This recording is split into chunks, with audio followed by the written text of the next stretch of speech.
Hello, friends. My name is Steve, and we're here today to discuss chapters, 6 through 10 of the Unholy Consult.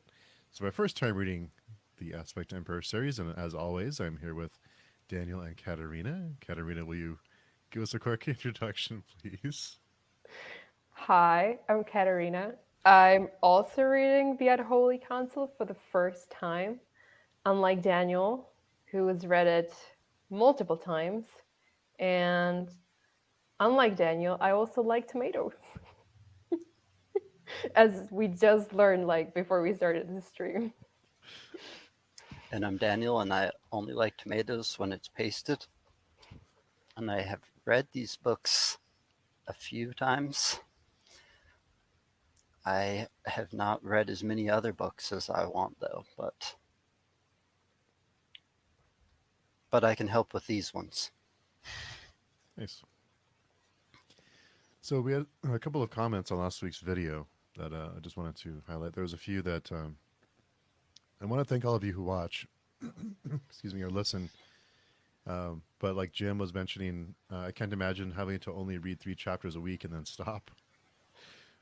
There's been some other comments um, about reading chapters at a time, and I want to just thank like Zach and the Black and Blue Collar Reader, Eric, Zach, lots of other people. I don't want to lose or forget anyone, but thanks to all of you who watch and are along the journey with us. But I've never felt the.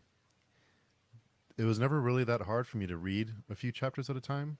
The whole time we've been doing it, but this time was like we're so close to Golgotha, and it's like Katerina and I were talking just before we recorded about how it's like we're right at the doorstep, and it's like maddening that we just let's just go in.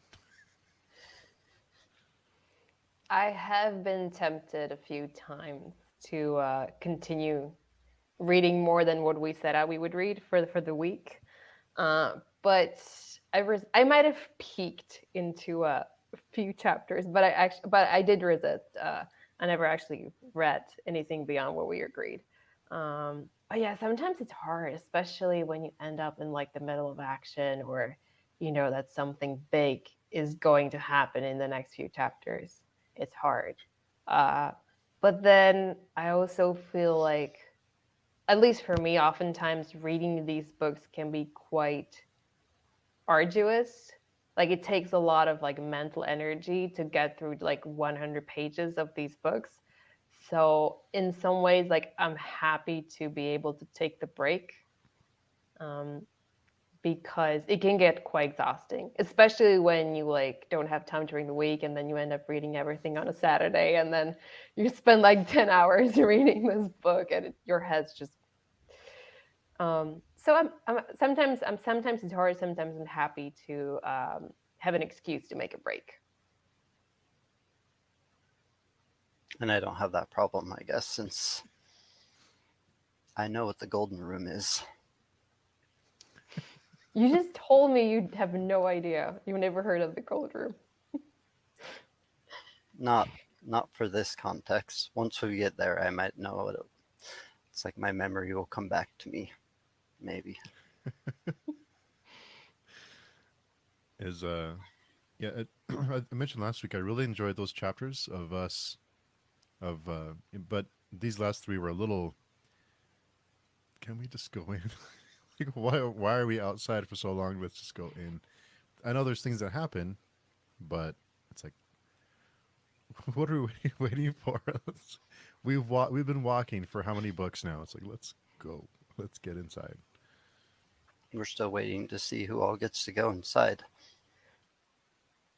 Yeah, I mean, I know I'm the one who's always been complaining about people like going places, but yeah, I've also reached a point where I'm like you, Steve. I really just want to go and get there because we've been staring at Golgotha for 200 pages now.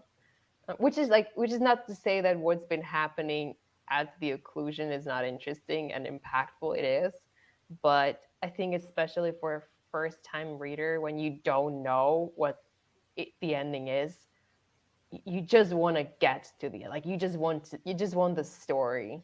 like the idea, like it's great to think about like what is death and what is the god and what is a nation and what is a man. Like that's really cool. But as a first time reader, I just want to know what happened. Daniel's just smiling. It's fun to see you guys on the precipice. I get that feeling. The story's good, and the story has kind of halted a little bit. It's like it's Still to me. tying up loose ends, kind of. All the strings are still coming together. I feel I emphasize with Proyas just like hanging on the hanging from the cliff on a rope for like hours and hours and then being like dragged out back and like back and forth and just finally like just wanting to die and just not being able to like please let's just get there. It kind of reminded me of Sorba in Thousandfold Thought, or was that in the second book when her and Callus are hanging? Kind of what it reminded me of is the time they spent hanging. I'm still. Are we? Do we even like? Do we know at this point if Proyas is actually dead? Because I assume that. Well, first I assumed he was dead. Then I found out he wasn't, and then I thought, okay, now he's dead. And now we keep hearing like from different people that he might or might not still be alive. Um, so I mean I don't I keep saying I don't know anything about anything, but when it comes to Proyas, I'm getting more confused about his situation. I think the lines of what is alive and what is dead, or of life and death, are becoming very blurred. So I think our preconceptions over death and like people being gone are not quite how it works here. Then there's something that um, people who are dead aren't really dead. I guess there's some kind of, maybe it's because we're close to Golgotha that something's changing in like the metaphysics or something. But yes, the lines are very blurred of what it actually means, because some people are like the survivor killed himself and to find the absolute. So I don't think we've seen the last of all these people. I think we'll probably see them again. There'll be a reunion special at the end. They'll all come and rehash fun memories. Remember the time I hung you upside down for like days at a time and tortured you? That was a great time. You're not saying anything, Daniel. I'm just wondering how everyone's going to die and then not die. Because I remember Steve saying everybody dies. Now we're all going to have a big, like, campfire, a bonfire. Proyas is going to be hanging out with Sabon again. Little Sorwill's going to be around. R.I.P. Sorwell. Campfire in hell, maybe. The lines are blurred. I'm sorry, But Katerina, about Sorwell, by the way. Oh, thank you for your condolences. You can mail them to me in writing if you prefer. I've not received any from you, Daniel. Just saying. Sorwell was already dead. Those chapters weren't Sorwell. That is a good point. God, Yatwer killed Sorwell and replaced him with a pawn. Well, there was always this question about whether he had any agency or whether he, like, from the moment he saw the stork at the walls of not Karaskan, Sakarpas, whether he was like being controlled by Yatwer. But I mean, here it was very obvious that she just took over, and yeah, as you say, it wasn't Sorwheel anymore. It was just the White Leg Warrior, and Um, it, I mean, I guess either way, it wasn't going to end well for Sorwheel. Like either he was going to succeed in killing Kellis and then get killed by one of the sorcerers present, or he was going to fail and then also get killed by someone. Kelman was in this case. So, yeah, I didn't really see a happy ending for Sorrel, but it was a bummer. Like I was expecting him to last at least until Golgotarath, but he lucked out. Maybe. Part of, and I hate to say this because I love Baker, and I think he's, we've been talking about him for a year and almost a year every week. But I can't help but I can't shake the feeling that there's these storylines that were kind of developed, and he's like, I don't know what to do with this, but I'm just gonna kind of like cut these strings, and so I kind of feel like some of it's a little rushed, like the Sorwheel stuff. Like it felt a little, I don't know. I kind of felt it felt a little, I don't know, little abrupt. I kind of know what you mean. There's no real transition from Sorwheel to the White Luck Warrior. It seemed just like more instantaneous. But maybe there's reasons, maybe there's not reasons.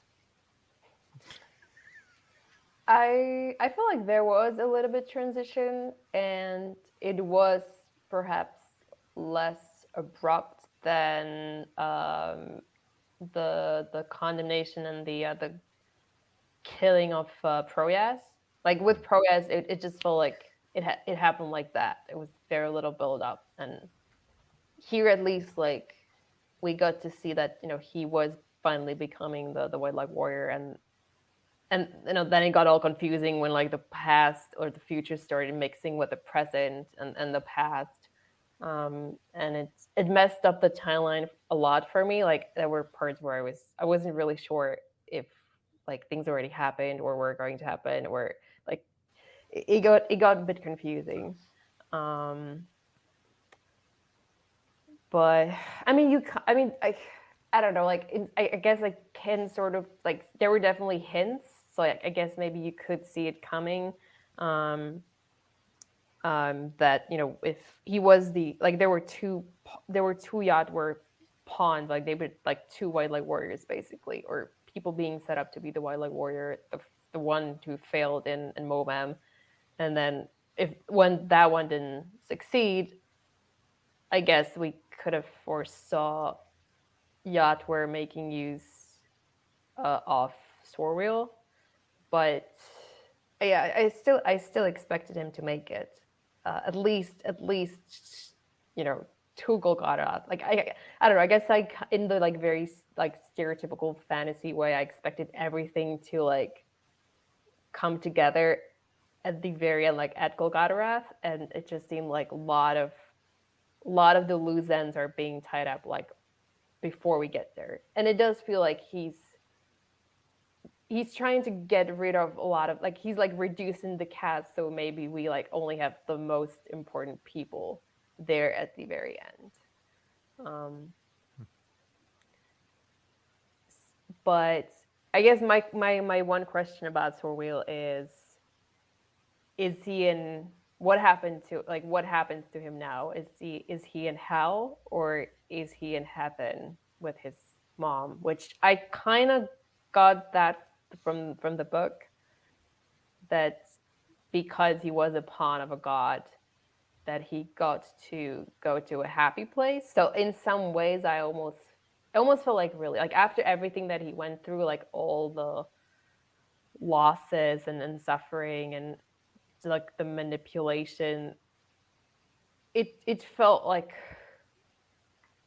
finally he was being set free, even if it happened through a very pretty nasty way. But I don't know what did you guys think about his ending, or where do you think he ended up? I guess. So I kind of did like that little Cal was the one who did it, and he is when he was trying to do the right thing, and no one believes him now. It's like he was, Sorwheel was one of my most loyal believers. He was a believer. He was. So now that he's trying to do the right thing, and I think he looked at Kellis, and I forget exactly what he was thinking, but he thought like he is the prophet, or he is, someone I should be. This is who I should be following, and it kind of he came to the realization that he's been doing the wrong things, I guess you can say, or like not the best. So for him to try and do the right thing, and then no one believes him because of what he's done before, I thought that was neat. That he's been doing all this awful stuff for so long, and now that he's trying to do the right things, it's like no one believes him because everyone thought Sorrel was like the number one fan, and but Kellum saw that he wasn't. Yeah, that was interesting because up until the very end, I wasn't really sure if Kellis really was blind to what Sorwheel's purpose was. Um, and I guess we got our answer finally that Kellis truly did not see, which then makes you think or ponder what are other things that he's not seeing, or like what are the limitations to his knowledge. Or does he see and he's just lying? I mean, with Callus, you never know. Like, is he just telling people what they have to hear to get them the right place to meet his end or meet his goal, or is it he truly didn't know? I would, my guess would be he really didn't know, but as you point out, well, that he might just be saying that because he has other agenda. Because if he would have said, "You're right, Sorwell he was an assassin," would that make him look weak to the ordeal? Would they wonder if he's why would you keep him around if he was going to kill if he was an assassin? So maybe he's telling people what they have to hear, and he's taking control of the situation and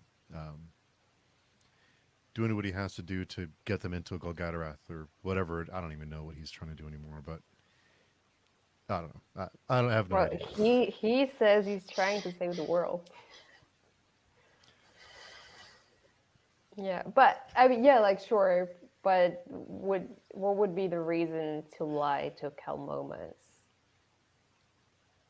He doesn't trust him. So There was the part where Kellis was talking to Proyas, and he said that he's like too deep into the darkness that comes before to lie. He doesn't know what a lie will do, so he just has to tell the truth now.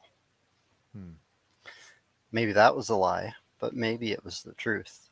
And if that was the truth, then he did not see Sorwell.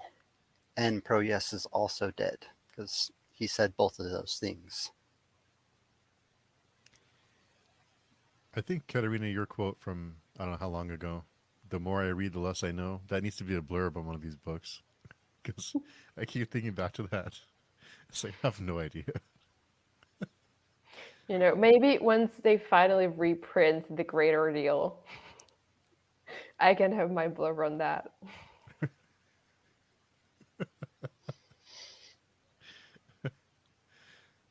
Daniel's he's just getting quieter and quieter the closer we get to the end. I'm trying to decide whether to ask a question or not.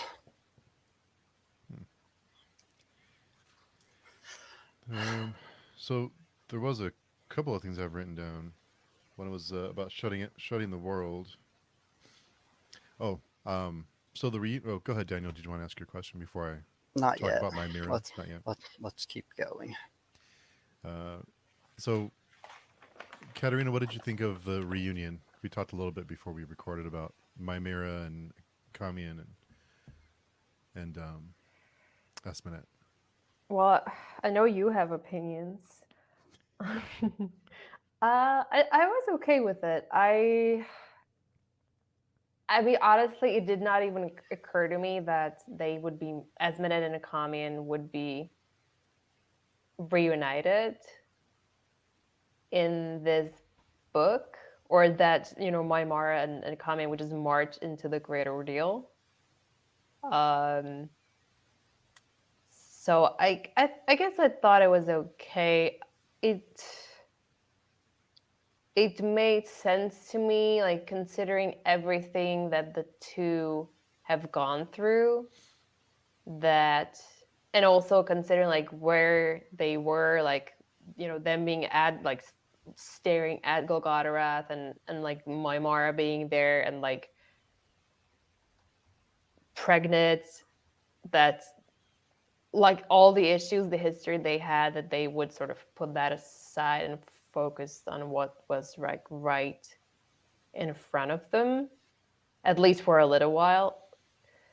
So I thought it was okay. Like, it didn't make me super emotional, but also I wasn't necessarily disappointed, partly because I didn't really have any expectations for the reunion. What did you think? It was a bummer. I don't know. It was a bummer because we've been building up to this moment. 20 years pass. All these things happen. Akamian fathers the Mimera's child or children. After all that's happened between them, it seemed a little, I don't know, like want want want. Like you kind of expected something to happen, and I think they like kind of touched on the fact that Akamian had impregnated her daughter, that looks just like her, and they kind of said like I think she said something to the effect of like we'll talk about it, like we're not going to deal with that right now, or something like that. But it seemed a little. I know it's the end of the world, and they're at the doorstep of Golgotarath. There's other things happening, but it seemed a little disappointed that they at least didn't have a conversation, like didn't have a little bit of a back and forth, or Akame didn't get slapped because he deserves it. He did actually. He did get. Oh yeah, he did get slapped. Well, he needs more. He needs way more. And the one part of the conversation I remember is like Mimara saying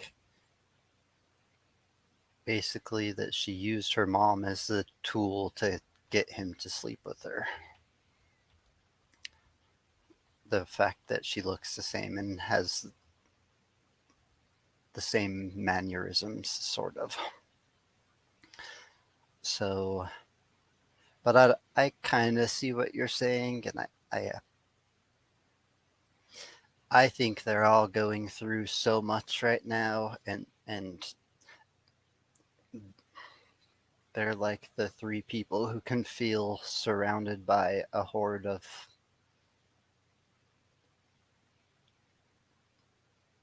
non-humans, not non-mens, but just not humans anymore. And since Esmnet just lost her last kid, so she has literally no one that like can feel compassion. How did Serway put it? Like they're like A cracked plate. yeah, Like that can never hold compassion. So Esmnet found some people that are still alive that are still human. And even though there was a big conversation that needed to happen, that they're just holding on to each other. And now they're having kids. It's quite intense. I don't know. I mean, I'm thinking whether I even want them to have the conversation. Because I imagine the moment they start talking about the history between them, there are so many, there are so many grudges that they hold against each other, that the like whatever it is that they have now, like whatever sense of like connection they have at this moment, where they're like the only, well, sort of sane people within the radius, like 1,000-mile radius. um, I feel like talking about their past would probably ruin this for them right now. So I kind of, I guess I empathize with them just setting that aside and just focusing like on what's like what they have to deal with in that moment. But I also understand where you're coming from, Steve. That's a good point. Their relationship is fragile right now. They have a real fragile relationship.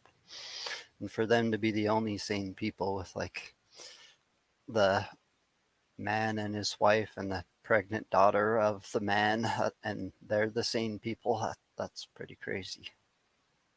I mean, compared to the emotions of the last time they saw each other, it feels quite subdued.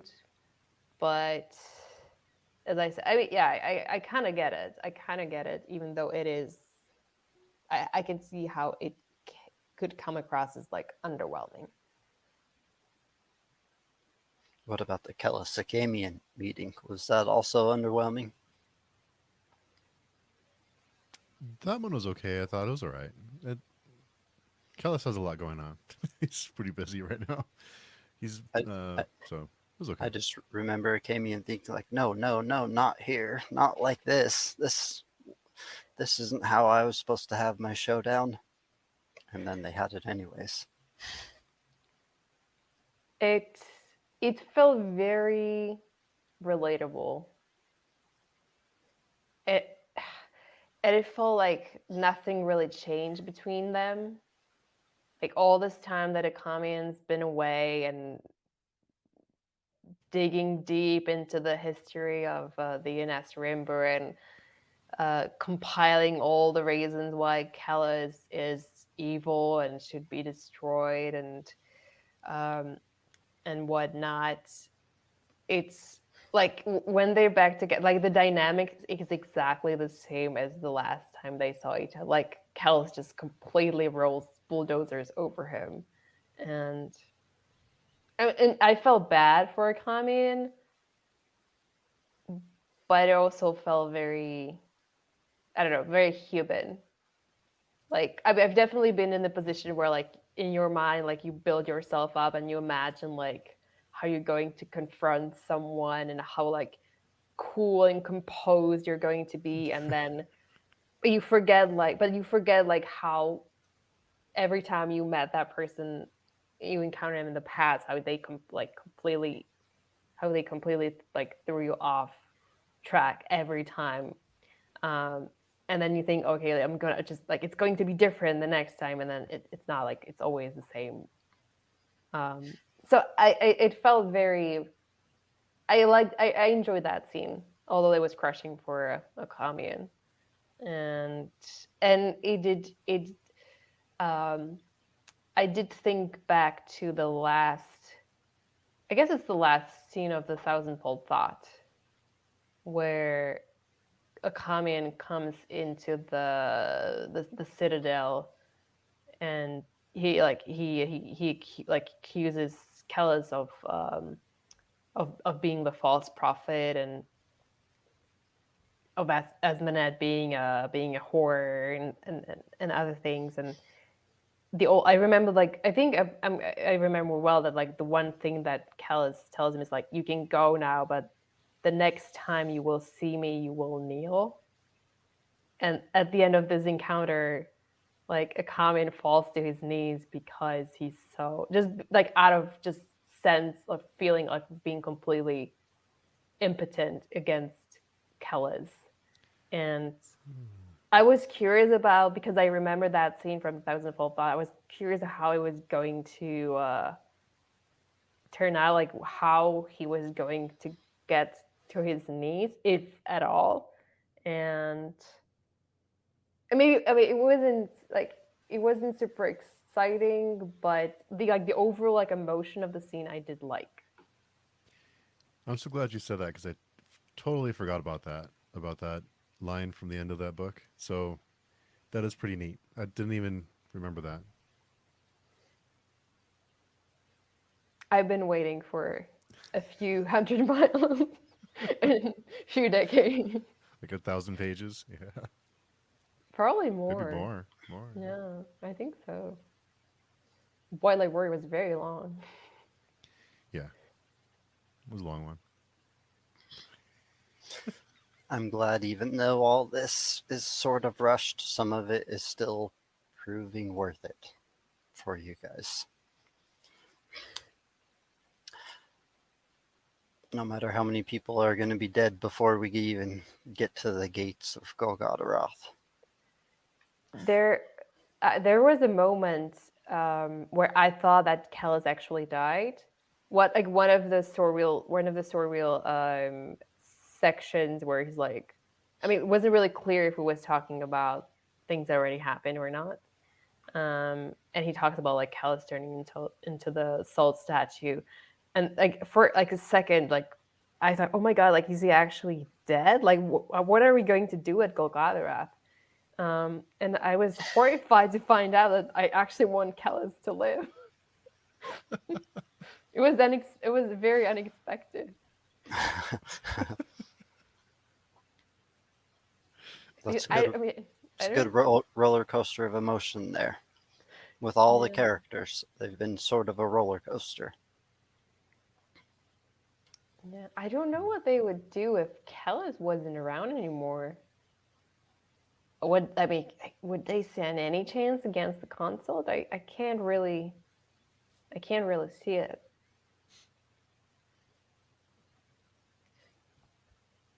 Do they stand any chance against the consult?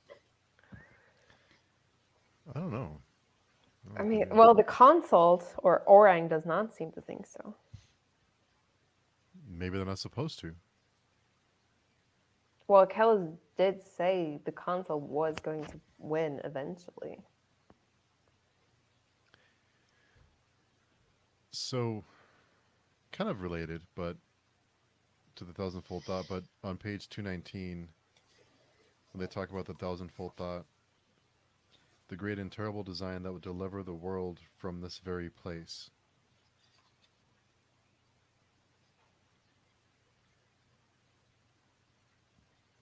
I don't know. I don't know. I kind of wondered if the world they're talking about is the craft or the ark.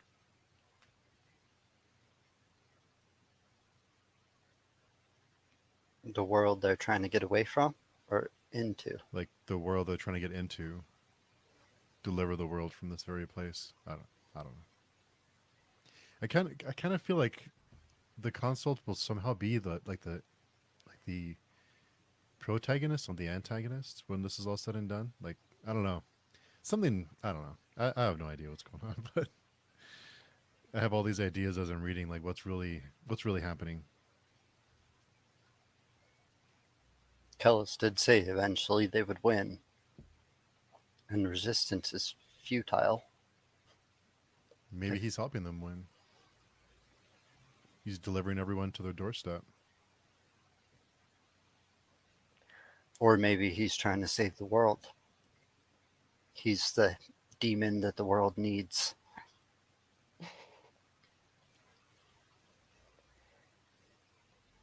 I read that and I wasn't really sure how to interpret it. Like one thing I thought it could mean was that Sir, what I guess maybe Sir, and also the thing about it is like the way Sirwa talks about the thousandfold thought is that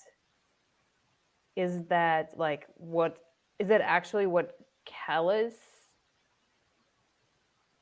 believes the thousandfold to be, or is it just something that he told Serva that the thousandfold is in order to make her do his bidding?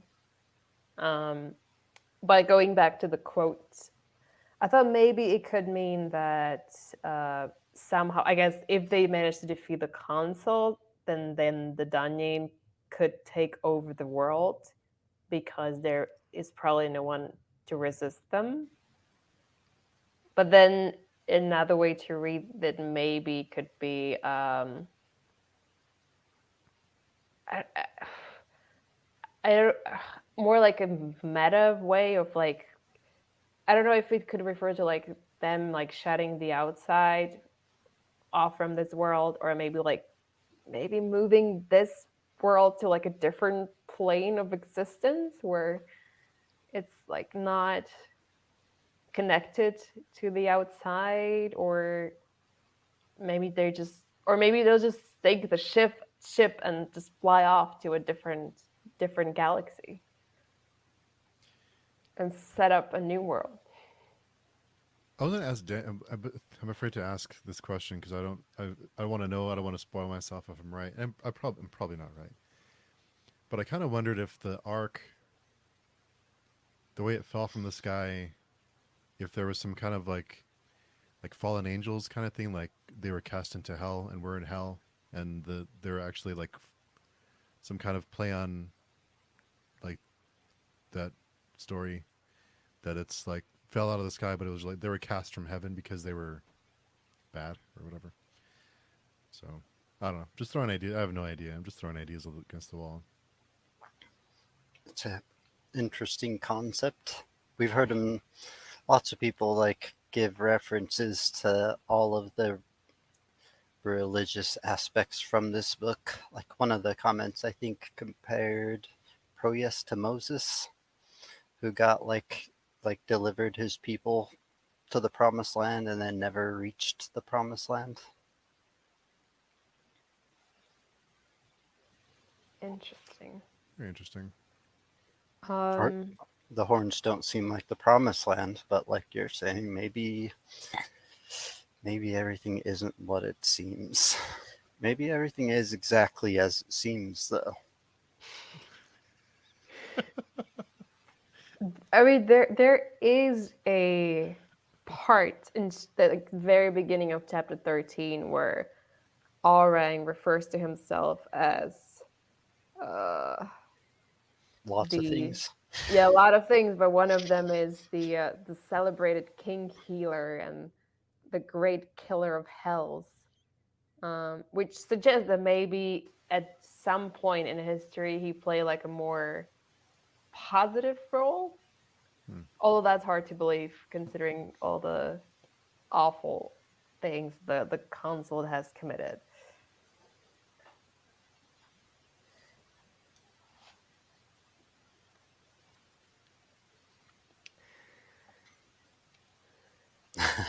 But I mean, Kellis seems to insist that he's come to save the world from the consult. But then he also says that, well, he says Provis is dead, which is still not confirmed. And he also says that he also tells to Proyas, who, when he's not dead, that the consult has to win. So how, unless the consult winning saves, actually going to end up saving the world, I'm not sure how the two not contradict each other. Yeah, I have no idea. Who knows? You do. Only if this book wraps up nicely do I know. Yeah, If it doesn't, then I don't know. Does So, it? so do I know? Do you guys remember how the first White Luck Warrior died? I believe a palace collapsed on top of him. Right? You look. Did he know he knew the palace collapsed though, right? Because he had seen it in his like thoughts before that. How else did you know that there was going to be an earthquake and that there would be a tidal wave afterwards? Except for his thoughts, no? Right. but I guess he was going to. In his vision of the future, he thought he was going to die after he succeeded in assassinating Kellis, which did not happen. But I guess he did. If yeah, I don't remember well, and I guess he did see himself die in Moment, regardless. I guess same as Sorwheel. He also saw himself die in Sorceress Fire. Except he ended up with the knife in his temple, which is a less bombastic way to go out, but maybe less painful one. So neither of them saw correctly, even though they see everything before it happens.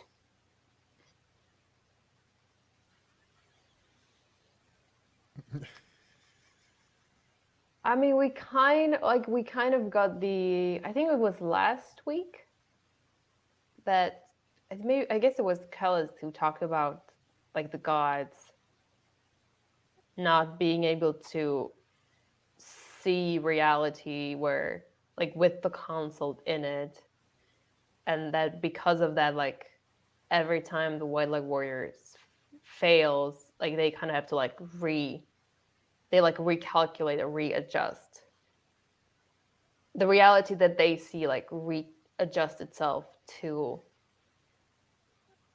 what happened.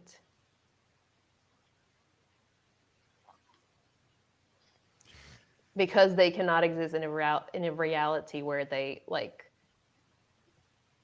fail to see the future correctly. I don't know. What are you going with this somewhere? I'm still debating on the way I should ask the question, but I just think it's interesting how the White Luck Warrior died, and I guess the White Luck Warriors died. There's also, like, Mamara had her judging eye open for a while. She's seen how, like, terrible Golgotaroth really was. She's seen how everyone around her was completely damned, but then she, like, accepted it, and she let the damned slaves wash her. But she looked other places. There's one real interesting line in there that we'll talk about later. It might have to do with the White Luck Warrior. But since you guys didn't quite catch it, I can't quite say it yet. I don't think. I don't feel comfortable. Okay. Well, there were two things of interest for me there. The fact that she looks at Golgotharath and she see it's I don't know if damnation, like I guess she kind of sees damnation or something. Like she sees the violet, like she sees like the mark of the crimes that have been committed there. I thought it was. She even says hell is like leaking up out of Golgotharath. I guess kind of like it was in the mountain that they were in. Yeah, I wasn't sure, but okay. Now that you bring up Syllogism, I guess it has happened before. I wasn't sure if she ever, because like every time she used the eye, I thought it was always like with people. So I thought it was interesting that she would look at a building or an artifact. A topoi. Yeah, I mean, I guess it makes sense that Golgotharath would be a topos. Is that the singular? I'm not sure. Yeah, I think so.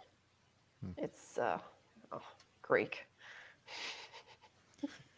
And the second portrayal is the more important moment. Is when she looks at Esmeneth with the eye, like she's scared to look at her, but then she turns around and she looks at Esmeneth, and I did, the way it's written, I did not understand if Esmeneth is actually damned or not. It was very confusing.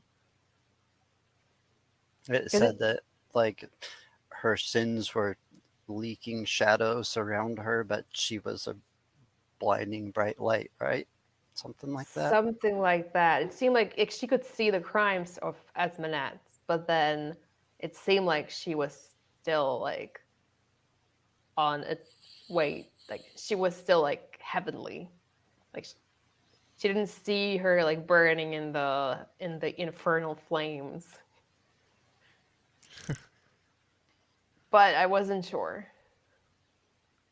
What did you think about that, Steve? I wasn't sure either what that meant. But Since we got the like the little passages with the White Leg Warrior where past and present and future is all getting intertangled, and then it's just switching straight over to these, and then it ends the chapters with like kind of confusion. Oh, she's got all the scars of all the horrible things she's done, but she's also a blinding white light. Like, is past and present and future just kind of getting mixed up for everyone? I mean, I don't know if mixed up, but I did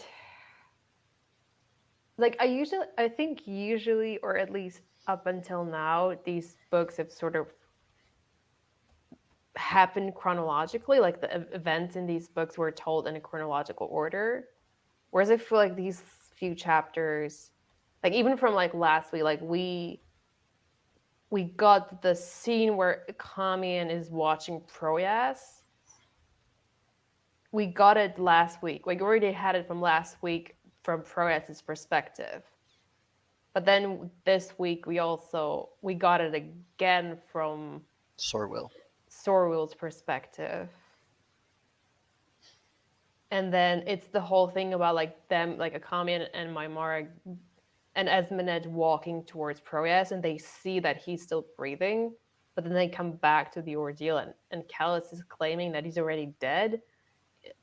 So it's I do get a sense like things are maybe they're not happening entirely like one after another, maybe. Or maybe there's too much happening, so like Baker felt the need to like tell them parallelly, like, or from different perspectives. I did notice that they like climbed up a really steep hill, and then all of a sudden they were somewhere else after that, real fast. Esmenet and Mara and Akamian climbed up like the steep hill to get to the top, and then I think all of a sudden they were basically inside of the umbilicus, and Kellis was giving the speech.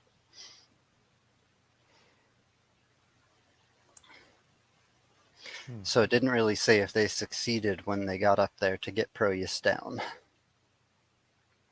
Only that they kind of like left quick. Decided that that wasn't the important thing anymore.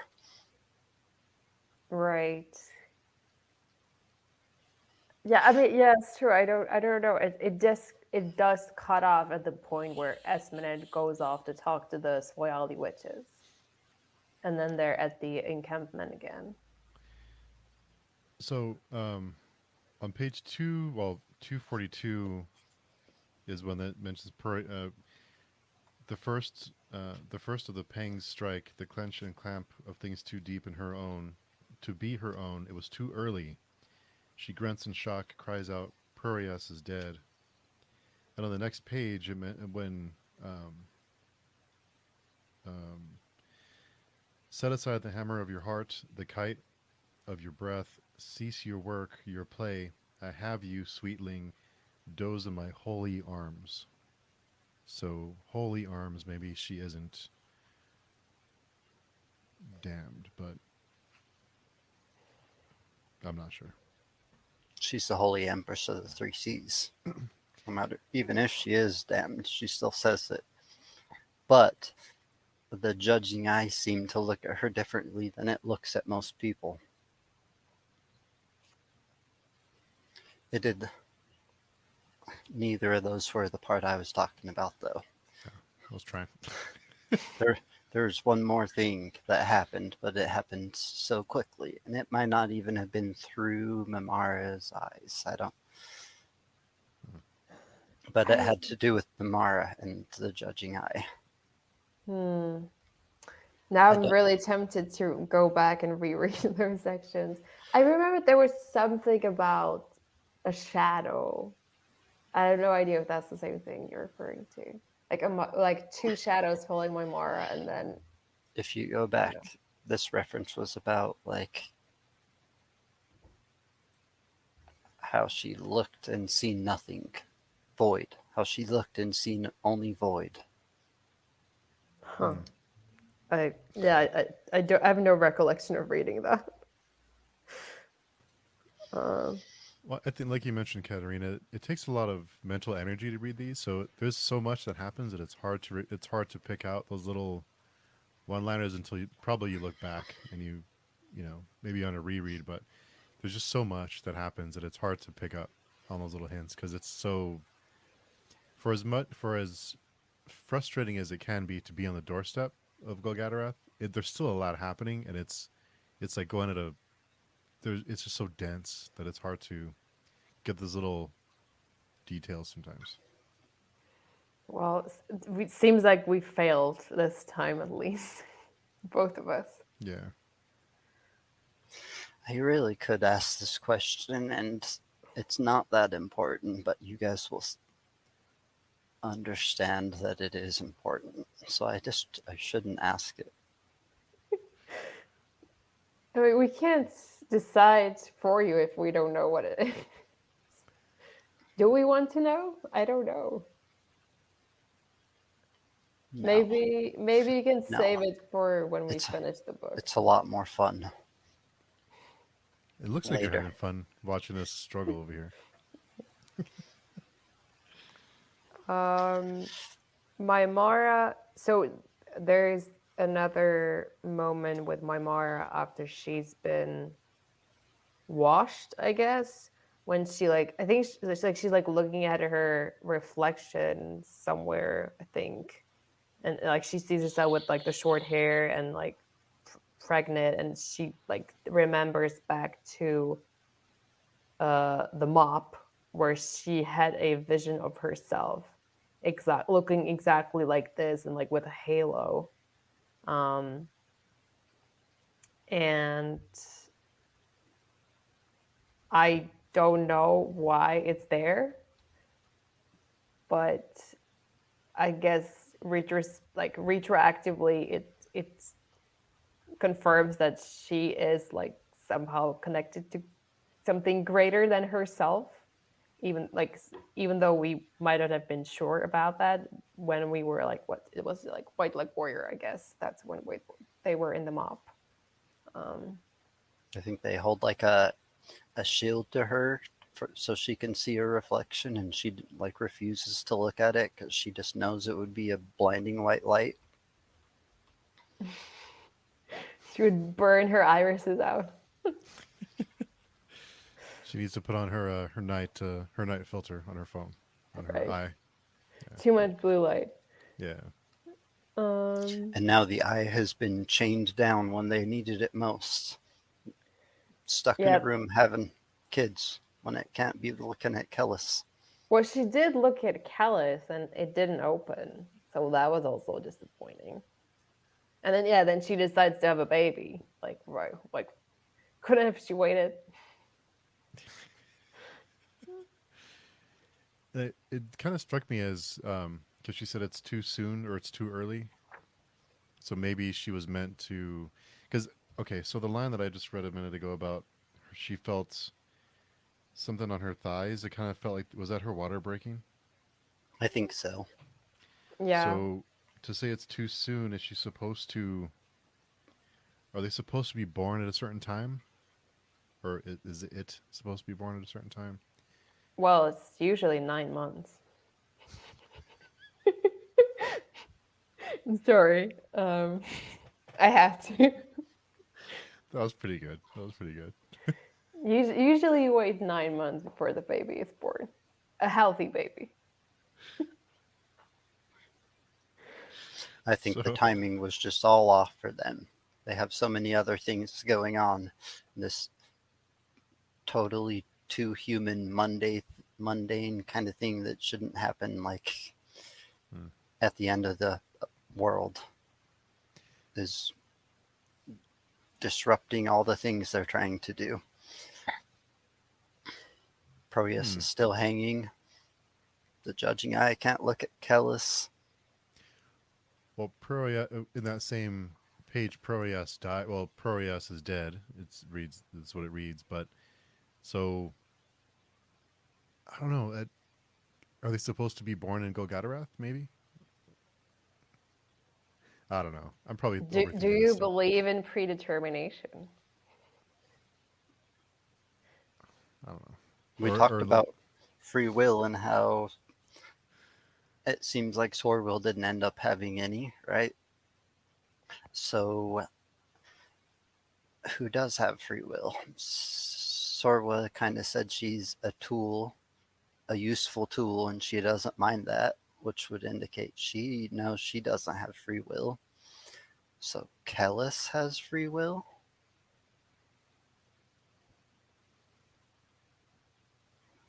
don't know. Acamian has free will. I'm just going to go through a couple names. Just tell me if they seem like they might actually have free will. Mayor have free will. Moingus. Moingus, I can see the case being made that he did have free will. I don't see it. No. Sorway kind of said that she did that. That was her. He thinks he had free will though. Maybe he did. You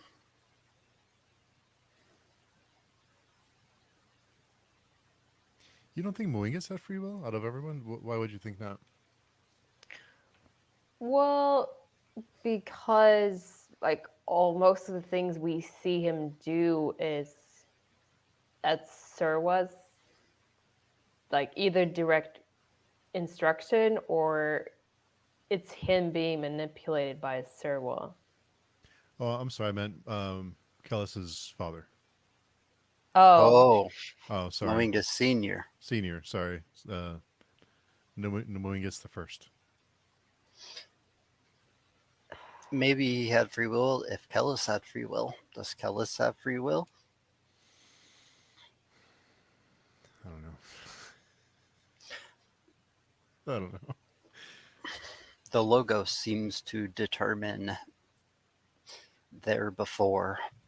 Even if they claim to try to dominate the before, the fact of the logos means that they're going to do something, which kind of walks a track, if that makes sense. You could put another Dunyan in the shoes of another Dunyan and they'd probably do the same thing.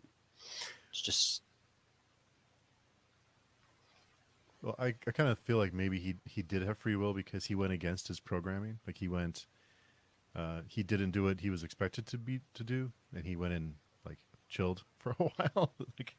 Didn't do what that's why they sent Callus to find him. So that's why I wonder if maybe he did have free will because he didn't follow through with what he was supposed to do. He ripped out his eyeballs and only afterwards realized that he took away most of his power. So Whoops. he made himself powerless because the Dunyan have no power over metaphysics because that's their least capable trait. And that's the one magic he chose. So he was just being pissy for 20 years. Being sad about his decisions. But maybe, what about Arang? What about the Unholy Consult? What about the Synthes?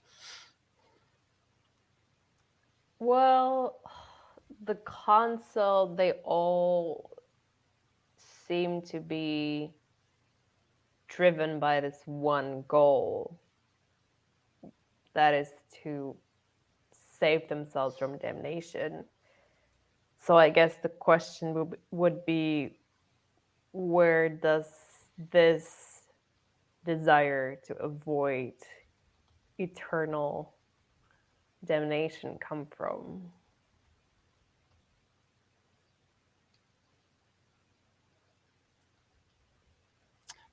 I think we'll maybe find out. Maybe we'll find out.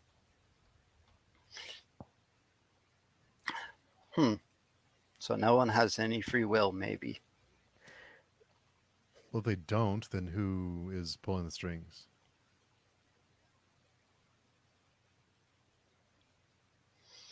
I don't know. According to Kellis, he kind of even insinuates that the gods themselves don't have free will. They were gonna go after him because they're blind. It's like inevitable. I mean, I guess it depends on like how narrowly or broadly you define, Free will. free will. Yeah. Because there are certainly a lot of characters who do things because of other people, either like they're manipulated by other people to do it, or they like Esminette love she loves Kalmomas, and that compels her to do a lot of things. Like this emotion, is it like an expression of herself? So when she does things for Kalmomas out of love, is it free will? Even like she just like she ignores Callus's advice, and when she frees him, like is that free will, or is it some like is that the darkness that comes before? Is she just subject to someone that's beyond her, that's not her own? Is she driven by something external? I think it depends on a lot on like how you define, I guess, like consciousness and what actually like what is human, like if emotions are something that's um specific to the individual, if it's something that comes from the outside, perhaps. I don't know if that What makes any sense. what did Sorway say about Ineralitis? That he confused something with the godhead? I think transgressions. Yeah, that sounds right. Did he have free will? He seemed pretty free willed. He was, I mean, stuck on a chain. But as far as like everything else goes, he seemed pretty free willed. uh I don't. I mean, that's the question, I guess. Like, if you decide to live your life according to a certain set of rules, in his case, it was, I guess, like do the opposite of what like society thinks is the correct thing you should be doing. Like if you decide to live according to like rules like this, like is it actually free? Like I don't know, is it free will if you decided to follow these rules, or is since you're following these rules, does it mean that someone decided your life, like is basically deciding your life for you, or something?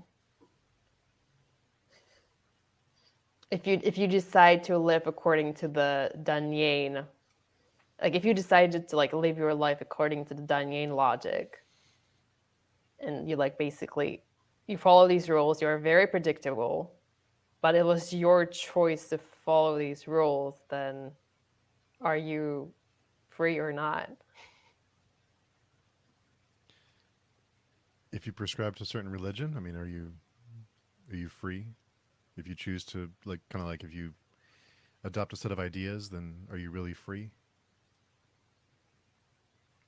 Or are you a deluded life? What is the meaning of a deluded life? What about Kelmomus? Does he have free will? I'm going to say no, because he seems to be influenced quite a bit by what we assume is Sammy, right? But is that really Sammy? And Kellis even told him that sometimes Sammy's the one in charge and Kelmomus is the one being the Heidi voice, and he doesn't even know it. He has. See, I just thought that what Kellis meant was that there is no Sammy, like it's just Kalmomus talking to himself. Hmm. thinking that the person, the voice he's interacting is Sammy, but really it's just, I don't know, maybe like a split personality or His like a imagination. inner dialogue. His Or I mean, imaginary friend. yeah, something like that. Hmm. So so assuming that he isn't being influenced, that Kel is being influenced by this other voice in his head, or so is he the one who did all these things, or did he have agency when he killed Sorwheel, or did the person in his head, whoever that is, do that for some purpose? Because he did seem to change quite a bit from what he had been doing to feeling like he had to do the right thing and save Kellis. There was a pretty swift change there from where he was then, and then he did change pretty quickly over the course of like a page or two to do the right thing and kill Sorwheel. I maybe wouldn't say that he changed. I would just say maybe more accurate would be to say that the object of his I don't know, like the object of like his attention change, or the goal that he has changed. Like before he was That solely focused on Esmenet and like keeping her affection and her attention to himself.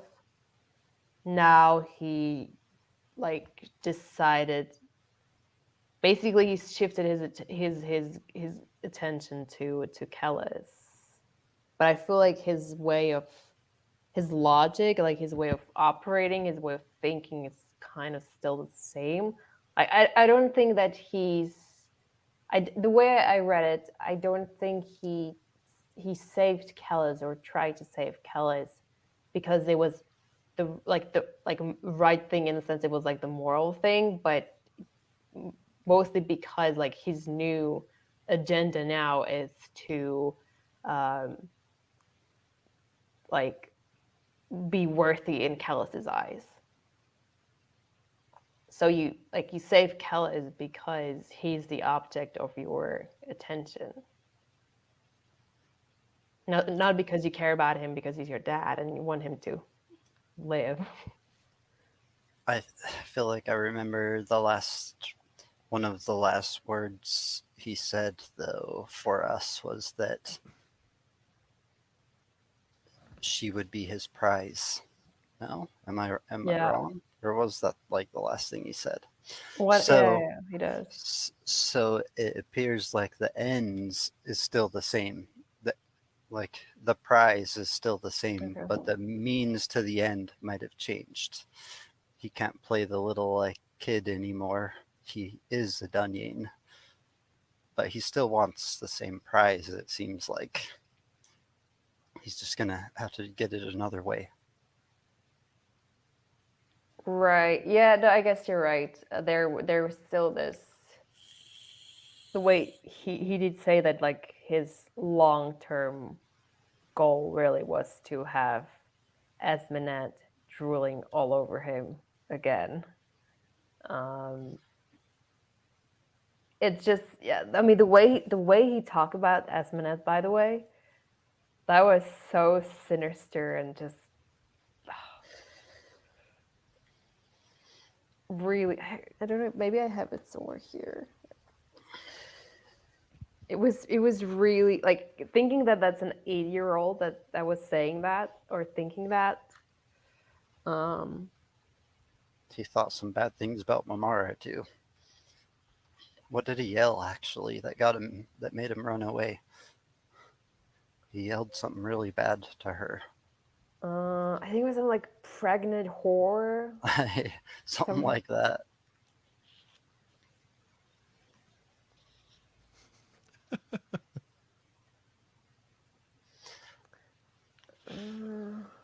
let me see. No, I guess I can't. I can't find it too quickly. Um, but yeah, he says that she will be his prize, which, well, we know one other character who also had a woman become his prize. Um, I, I mean, I don't see like at this point, I don't really see the like connections or if there's like any mirroring between Kelmomas and Nayor. But like the fact that he calls Asmoned his prize, and then when he runs away, he runs into the skin spy, I assume, who like also tells him that she can be whatever he wants or he needs. It's it seems like there's like some kind of connection building between those two characters, between Naor and Kelmomas.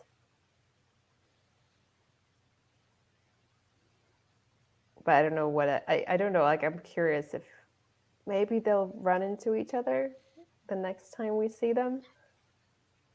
That was how the passage with Kelmomus ended, right? The feminine voice with the manly hand. And Esminet's face, yes.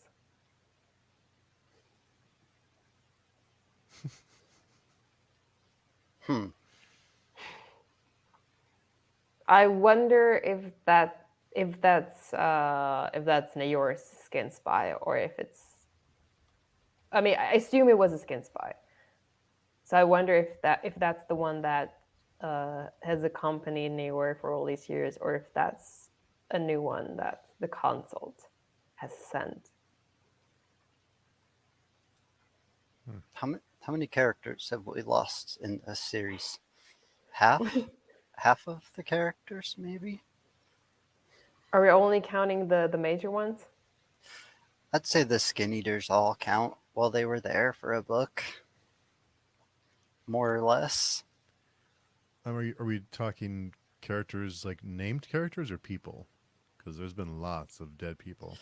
Yeah, there's millions probably. People you become familiar enough with to like deem them at least even secondary characters. How I think many? almost everyone from the first trilogy, right? I mean, I think we have a few left, but most of them are dead. Nair, Esmnet, Kellis, Acamian. Yeah, I mean, from the original trilogy, basically, I think everyone except for the trio of like Esminet, Kellis, and Akamian. Everyone else is dead. Like Nair, Mayhenet's dead, Confit, Nair. Saban. Okay, yeah, Naor. Sorry. Forgot about Naor. Oh my god. But that, I think, is the only four from the original books. Our ink, the Synthes. Right. Well, he's we've been told that they're going to make it the consult, so that's not too surprising. But Sorwell came along and seemed like he would be maybe the main character, and now he's gone. Proyas is gone, the Skin Eaters are gone, the Survivor's gone, Crabhan's gone. Is he And gone? Relatus, He's gone but not dead. Oh, Crabhan's okay. is still around. right. He's lurking. And Relatus, Teleopa, uh, Sammy, Mathanet. What made you instantly assume that it was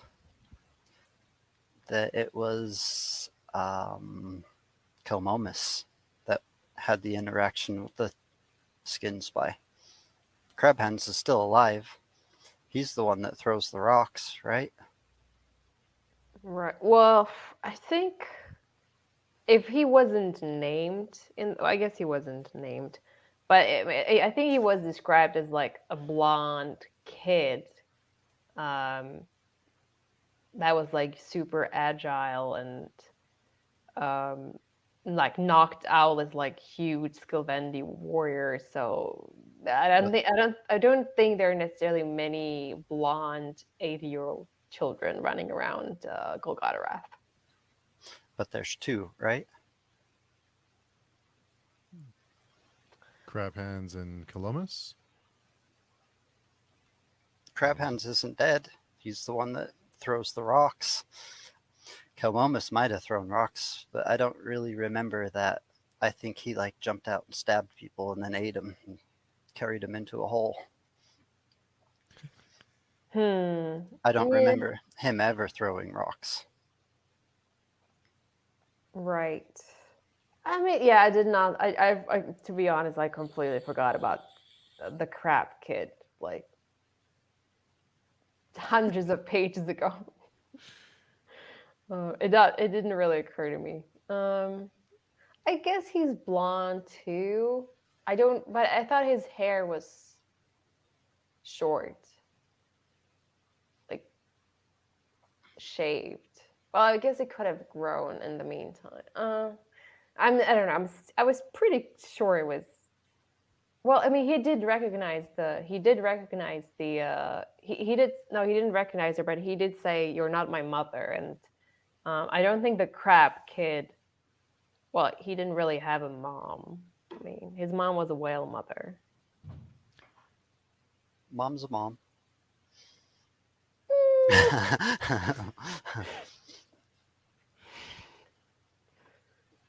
I beg to disagree.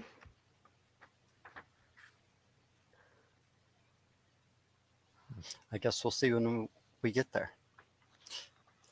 The war is about to start, right? It seems like Seems like they can't wait anymore. This was the last night before the attack. Yep. And they all kind of are becoming human again, remembering what it's like to sit around the fires like they used to during the Holy War.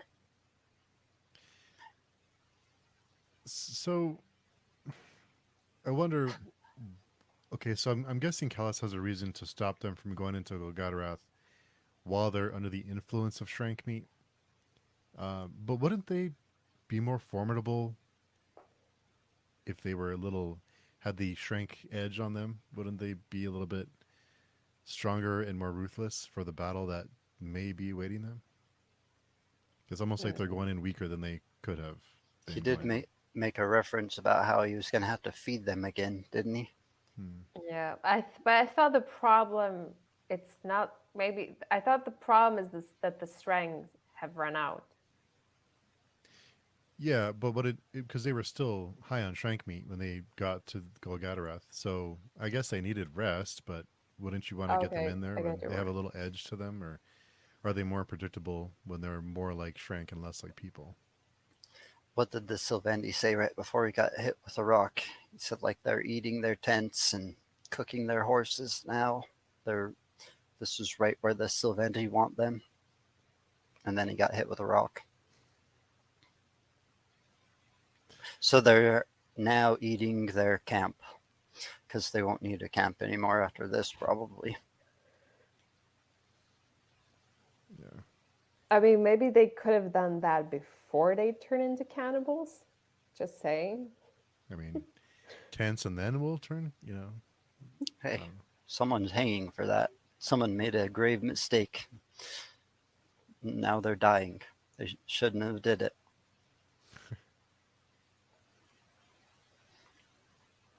Yeah, it's the opposite of a golden parachute. There was one quote I liked a lot. It was on 223. It says, "To live is to witness the rotting of instants and nothing else. To be the decay of presence, the forever failing light. Life is the damnation that anticipates damnation." That's pretty hardcore. Kind of puts time into the other world perspective where it all happens at once and humans are just a small flicker. Yeah, it's a pretty nihilistic way of looking at life. Just moments slipping away. Rotting instance of nothing. Hopeful. There was a funny moment when Maimaris goes into labor, and Akamian is in denial, and he tells her like, "Are you sure? Maybe you just ate some bad meat. Like maybe you can just vomit it out." She was half in denial too at that time. It was only Esmnet that knew what having a baby was like. Yeah, I thought it was funny the way that Akamian was completely unprepared for her actually giving birth to the baby or babies. Is that when he sees Kellis? When he like goes outside? Because it's, what does he say? The air is too close or something? Tight? Yeah, that's a bad excuse, by the way.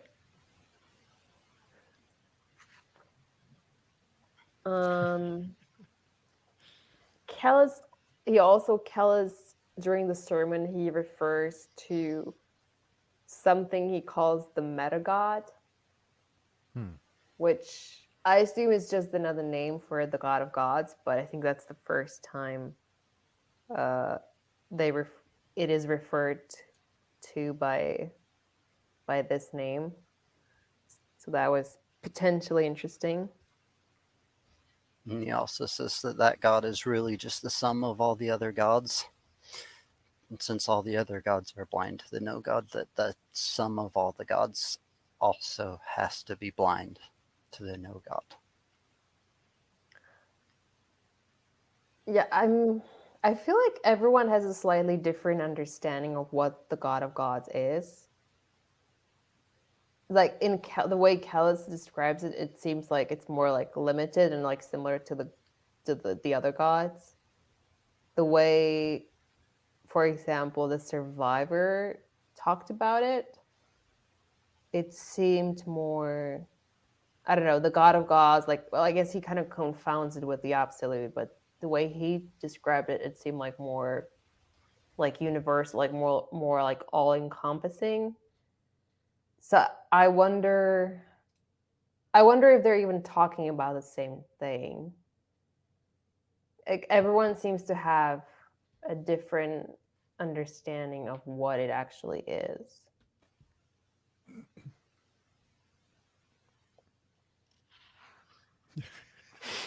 Seems like I have no understanding of what it actually is. it seems like our gods then. I can ask one Christian and another Christian will believe almost something completely different, even though they're both Christians. Yeah. Metaphysics, since it's like impossible to know, just as impossible to have consensus on, I think. If we could all die and see what it was like, we would all like kind of agree. But since no one gets to do that, we all kind of disagree. Same with Anirwa. Like, they all have approached it differently. The non-men, the Dunyan, the Sylvendi, the Consult.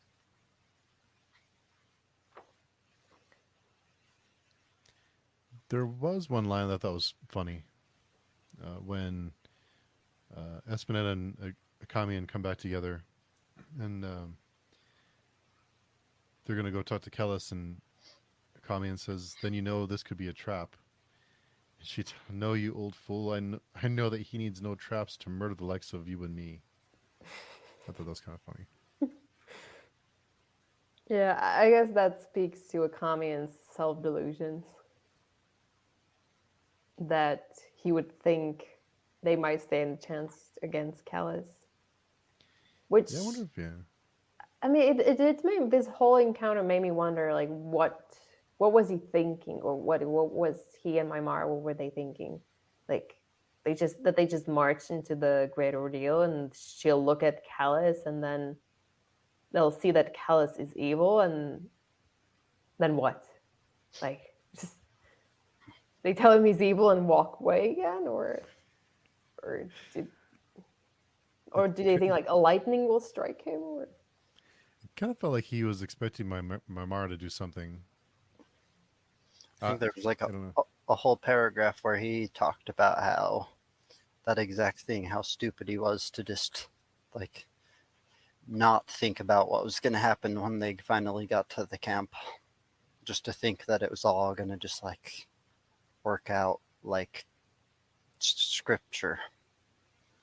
When no, he's going to be out puking, thinking about the kids he's having, and then Kellis is going to walk up and surprise him. Right. That's how real life happens. Not like you think about for 6 months before, just like we were talking about earlier. You do all the prep work, but then when it really happens, you're not on the conditioned ground. Someone else is on the conditioned ground.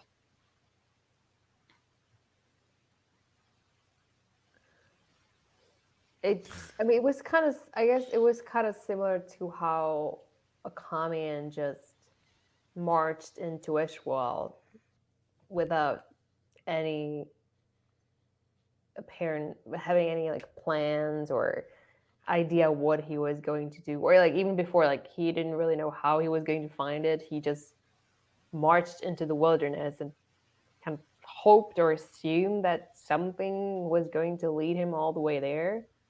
And I guess it kind of worked out at Ishwal. Um, I guess we'll see what will happen with Kellis, but I guess he's not much of a planner. No, He never was. very So it's impulsive. just staying true to character.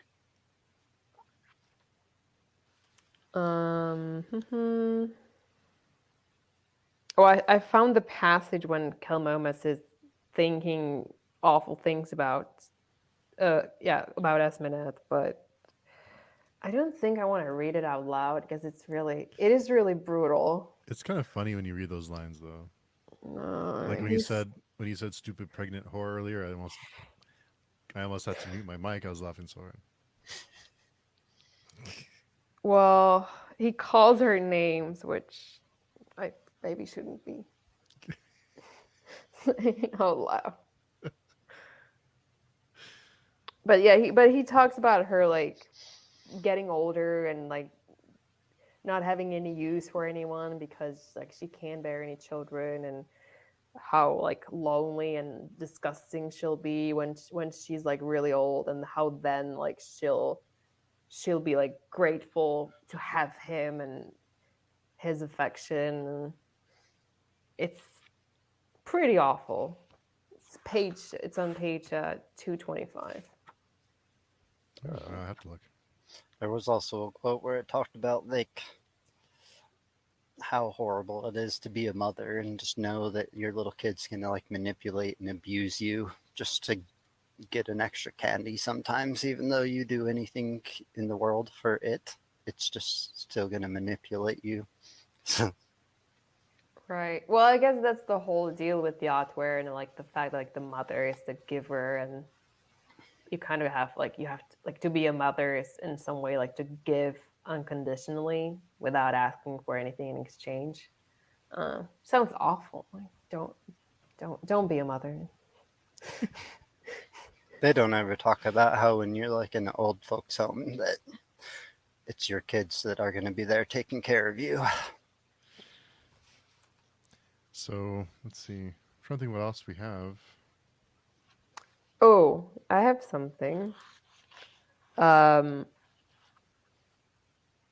When Kellis is floating, Kelmom is looking at him, and he doesn't see any sorcerer's mark, even though there clearly has to be some magic involved. And then there's another reference to some kind of like obscure magic, which I think it's from Malwebi's perspective. Or maybe Sorwheel, maybe Sorwheel's perspective, where he's like looking at Kellis and there's maybe like some like hidden inscriptions that he says that only like Kellis and him can see. So it's I don't know. It seems like Kellis is using some kind of magic that's not White luck. visible. I mean, but for floating though, to float. I just thought I was curious because Or like what was the magic that doesn't use the mark again? the suke. Yeah, so it could be something related to that also. Maybe, but then we know that Kellis doesn't really. You need to have like you need to have some emotions in order to uh, use the suitcase. I'm not sure that Kellis has enough of that to be able to.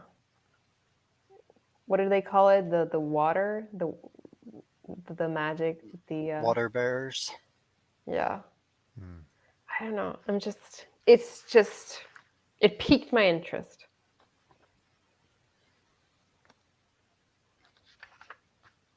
Well, reread those bits again. Maybe you'll find what I was talking about too. Oh, Hmm.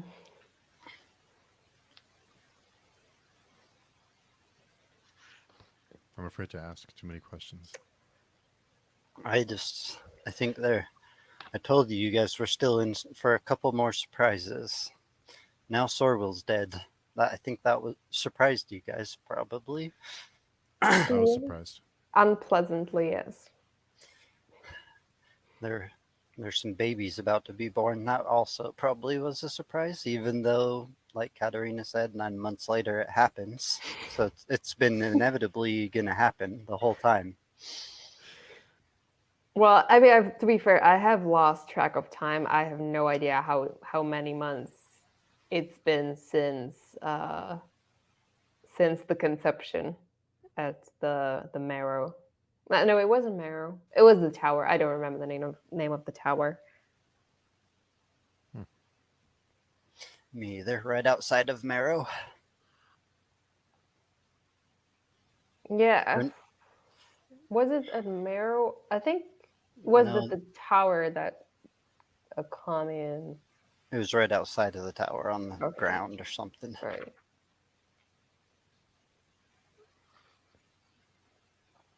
I, Um, I guess I can't think of anything else that was too shocking. I mean, Kelmoma's killed again. That was probably kind of shocking. Nobody. Esmenad letting Kelmomas go. That was maybe surprising. Hmm. She's a weakness for her kids. Did the same thing that Kelmomas did. Threw the file and just walked off. Born out of love, most radical.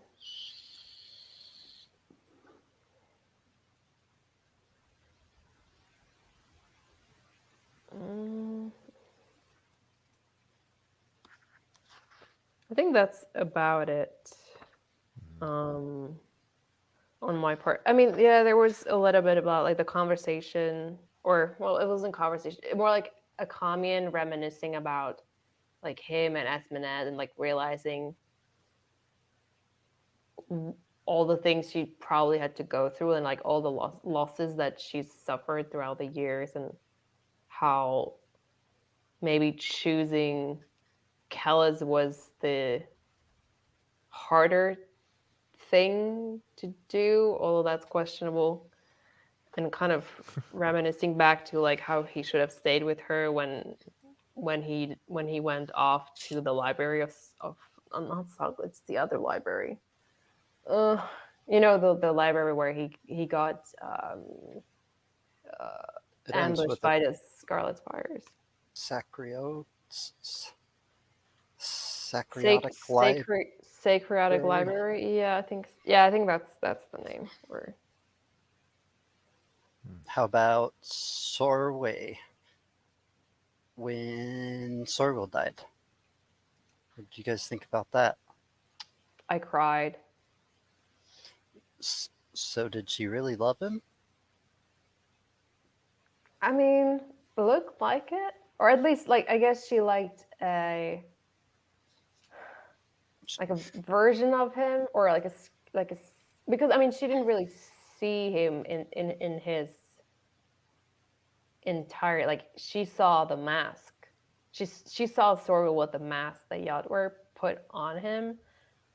So I'm not sure if she actually like loved Sorwheel, but some version of Sorwheel she did seem to love. Her reaction was not a Dunyan reaction, Or was what it? whatever Well, that means. I mean, I Whose perspective was it in when we saw that? I feel think like my Mara. they noted how weird Sorway reacted. I think it was my Mara. Hmm. And then maybe a bit, the last bit was from Sorwheel's point of view.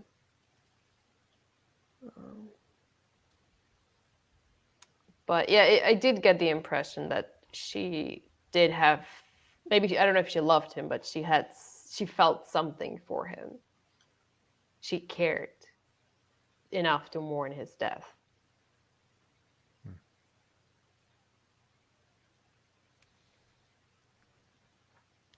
I'm just ready to get into Golgotha. I don't know. Let's go. Well, look at the name of the next chapter, and I think you'll be hopefully Yeah. content. Well, we better. Jeez. Better be walking in there. We better at least be peeking through the doors. Where are we? 360.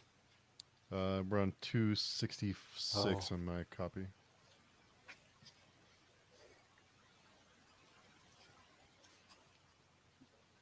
Yeah, we still got a while before Golgotha. No, I'm But just then, joking.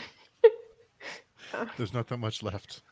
The next chapter is called Golgotha, There's that much book left. So and most of it is appendices. that's a really good point. I'm afraid to look, but the appendices starts. I'm looking. You guys don't have to. Okay. There's probably out of the amount of pages that are left, probably a third are appendices. 450, 451.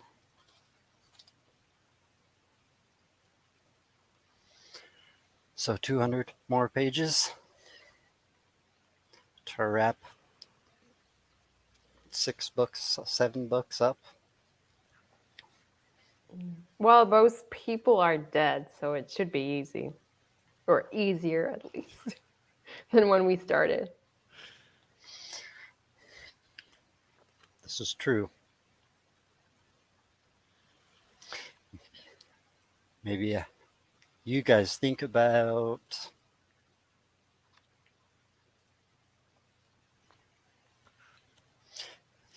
the deaths of the White Luck Warriors and tell me if you guys thought of anything different next week. So we get homework now. No. Just if it comes up while you're reading. Okay. I'll try. So anything else from these chapters you guys can... Here I was thinking we were going to have trouble finding things to talk about. And of course, as usual, here we are almost 2 hours later.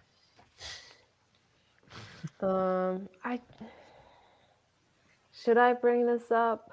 Yes. Okay, what is the resumption? It's chapter 13, the second page. In my book, at least, it's 245. It's from the perspective of Orang, and he says, what did he see? So he says, and he knew the sweet, sweet fruit they would pluck. He had wandered far over the plains and mountains of this world, prosecuting resumption. What resumption is he referring to? Maybe the war everyone forgot about. the Nameless War, Hmm. which is the So, war he's always been trying to fight, right? so the resumption of their war against the outside. Maybe it's less obscure than I thought. But just like reading through it, I remember it threw me off. I never heard it referred to as resumption. Me either. But that is the war they've been fighting forever, and it's across multiple planets. And then it's been on pause for a couple thousand years now. Am I wrong, or did Memara kind of like see the No God? I'm not sure. I don't remember that. I feel like she talks about when she's like finally looking at Golgotharoth. You know how she like sees all the transgressions, like that people. When she looks at someone, she can see the bad things that they did. I think when she looks at Golgotharoth, it talks about a whirlwind and like a black void at the center. I think I remember that. I wasn't sure. I thought maybe she was looking at the horn, like maybe she saw the horn, like the way she looks at Golgotha, and it's like all like awful and like I don't know.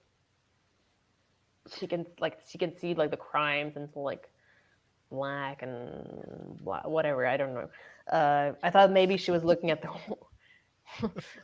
what? Don't It laugh at just me. no. It's funny because I'm I not great. I'm not very good at describing things. no, neither am I. That's why I'm laughing because I do the same thing all the time. Uh, If I'm lacking Baker's vocabulary. if Um, if that were the case, then what is the thing at the center? If the horns are the whirlwind, then right. But what is like I'm not saying the horns are the world, but I just thought, but when she was talking about something like, I guess like cylindrical maybe in shape.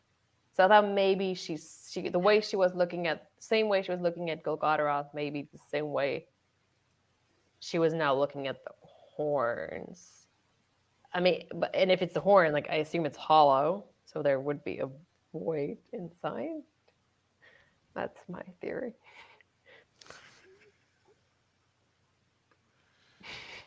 I guess I we'll have no see. idea. I But I feel like I'm not on the right track, just based on your reaction. That's how I try and engage mine too. Like I just throw out like crazy stuff and just like look at Daniel's face. Like, am I on the right track? Try to guess. well, I think at least Akamian has inferred that during one of his dreams he was inside of the horn of Golgotharoth, which are the horns, right? During like the Yeah. chain tugging thing, he realized, and even when they're dreaming, and he is was it Kelmomus he's dreaming as one of the Anasrimbers who's in Golgotharoth because they're trying to find something in there, and Right. they're lying to the Anasrimber saying that the wife's in there the whole time. But so Golgotharoth is hollow-ish, at least some parts, right? So don't judge my face.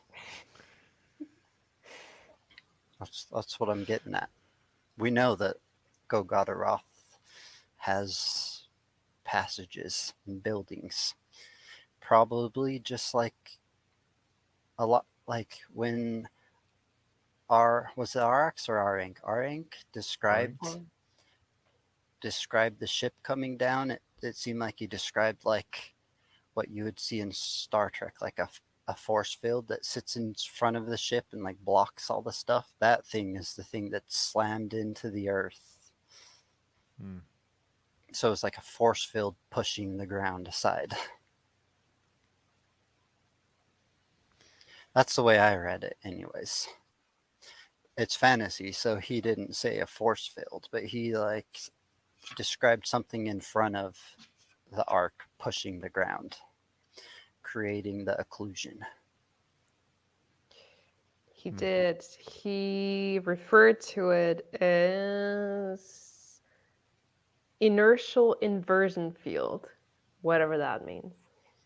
Yeah, maybe it's just the word field implies that the ship was surrounded by something when it crashed into the Earth. I mean, it makes sense that Orang would be more tech savvy and use the right terminology. Know what a field is? No, I'm just ready to go in. I'm ready to go in. I think I've exhausted myself. Yeah, yeah, me too. I'm like, wow, it was a lot. So next week we are doing 14, 15, and 16. Katerina. Yes, I think you already sent me a Yeah, I note. sent you the message. Thank you. So 14, 15, and 16, and see what happens next week. If we get stuck at the gate of Golgotha for the next 200 pages, I might get a little bit pissed. I might flip some tables or something if that happens. The last chapter isn't Golgotha. We got a couple Golgotha chapters and then something else. Something else. I'm not sure if it's considered spoiler, considering it's like at the front or at the beginning of the book, the chapter titles. I don't think so. Don't really know what it means, so I don't know if we can be spoiled without some context. Yeah, it could definitely be somewhere inside of Golgotha. Golgotha has to have some buildings that are cooler than other buildings, some rooms that are more important than other rooms.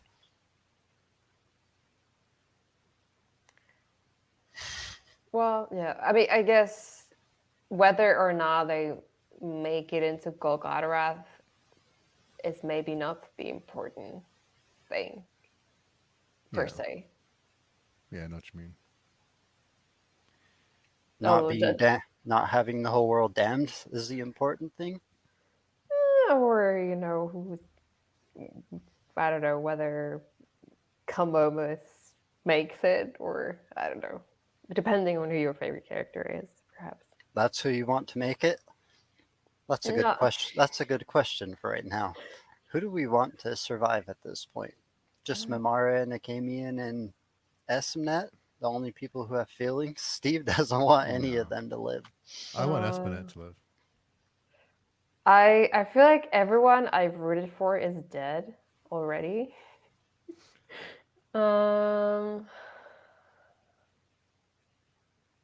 I guess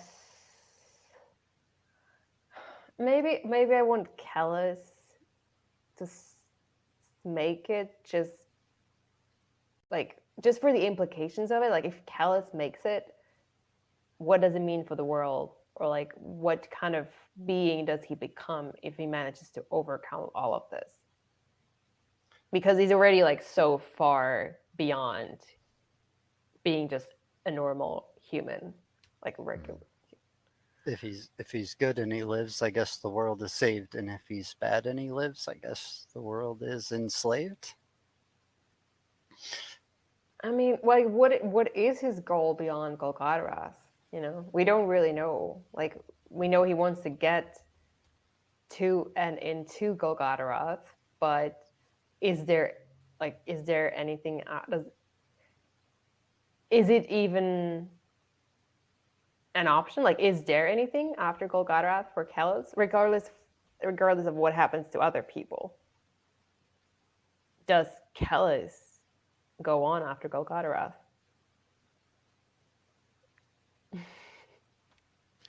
We'll find out very soon. Very soon. So, yeah, I'm like burnt out. That was a lot. A lot of good stuff. So, next 3 chapters next week, and then we'll only have a few more weeks left before we wrap up. Yep, I'm looking forward to it. Yeah, it's bittersweet. And I guess we decide if we want to read the appendices after the book. Yeah, there's talk about people kind of like wished he would have had more time and he would have found a way to put the appendixes in the text itself. like through a Hmm. point of view or a dream or something. So they might have a little bit of relevance to the rest of the story, maybe. I guess, well, I assume a lot of the appendices refer to the non-men and like their history in Urwa. So I mean, I personally, I would have loved to spend a lot more time with the non-men and even get some of these stories out through like maybe just Torway, like being around them for a bit longer. But I guess that's. I mean, the non-men are dead. Sorwale is dead. The M1, I assume, are also dead.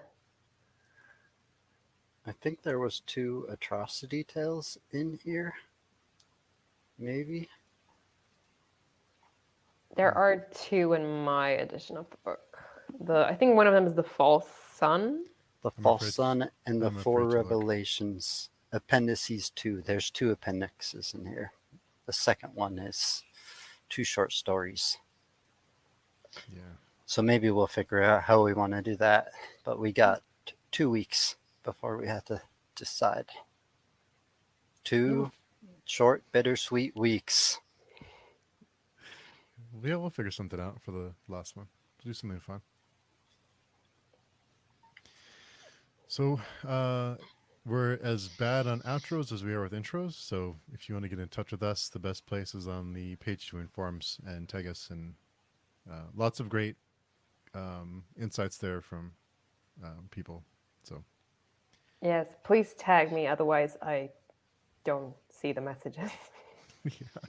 Me either. I'm page chewing. And I will make it to the YouTube comments. And I'll comment on all that I can once we wrap all this up. I yeah, like I'm to being talk about the books, but I've been trying to avoid those distractions for a minute.